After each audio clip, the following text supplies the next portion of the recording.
ओडिया शास्त्र पुराण रे मंत्रर रहिछि गुरुत्वपूर्ण भूमिका।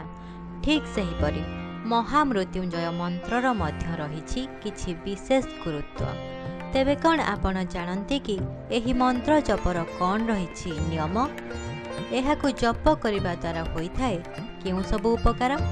तेबे जानिबा पई देखंतु आम यूट्यूब चैनल पीताम्बर स्पीक। विश्वास रहिछि जे एही मंत्रटी अत्यंत शक्तिशाली एवं समस्त भय विरुद्ध रे लढ़िबा पई अपार शक्ति जोगाई थाए। जदि जणे व्यक्ति भय, चाप एवं रोग द्वारा आक्रांत, तेबे एही मंत्र जप तांको समस्त समस्यारु सुस्थ करिथाए एवं तांको जीवन रे समृद्धता आनी थाए। कुंडली रे ग्रह जनित कौनसी समस्या थिले प्रत्येक दिन सकाळे एही मंत्र जप करंतु। एही मंत्र समस्त समस्यारु मुक्त करिबारे सहाय्य करे। परिवार मध्यरे विवाद किंबा संपत्ति विभाजन को नहीं समस्या लागि रहिथिले मध्य आपण एही महामृत्युंजय मंत्र जप करि पारिबे। सेथिपाई भगवान शिवंक परिवार को एक आदर्श परिवार बोली विवेचना करा जाय। कौनसी महामारी किंबा कौनसी रोग रे पीड़ित थिले एही मंत्र जप द्वारा आपण उपकृत होई पारिबे, कारण एहा अकाल मृत्यु को रोकिबारे सहाय्य करे।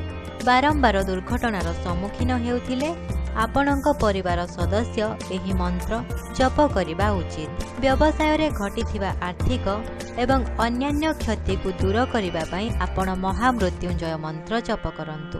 जेउठारे आपण अत्यधिक भय अनुभव करूछंती सेही समय रे आपण एही मंत्र को जप करंतु। मंत्र एक आध्यात्मिक कंपन आनी थाए, जहा आपणक समस्त भय को सहजरे दूर करे। छात्र माने परीक्षा रे भय एवं चिंता दूर करने को महामृत्युंजय मंत्र जप करंतु।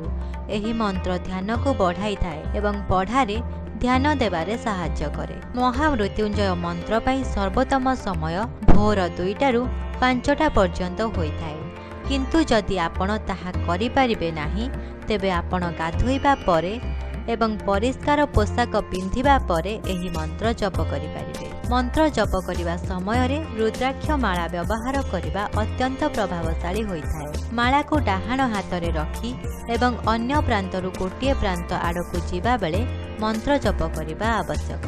आपण प्रत्येक दिन जप सहित प्रतिदिन मंत्र जपर संख्या बढ़ाइबा उचित। जेतेबेले आपण मंत्र जप करूछंती निश्चित करंतु जे आपणकर मन बाह्य चिंताधारा द्वारा जेपरि विभ्रांत न हुए, अन्यथा आपणकर जप फलप्रद हेब नाही। एही नियम अनुसारे महामृत्युंजय मंत्र जप करंतु। आगकू एही भली नुआ नुआ वीडियो देखिबा पई आम चैनल को लाइक, शेयर एवं सब्सक्राइब करंतु।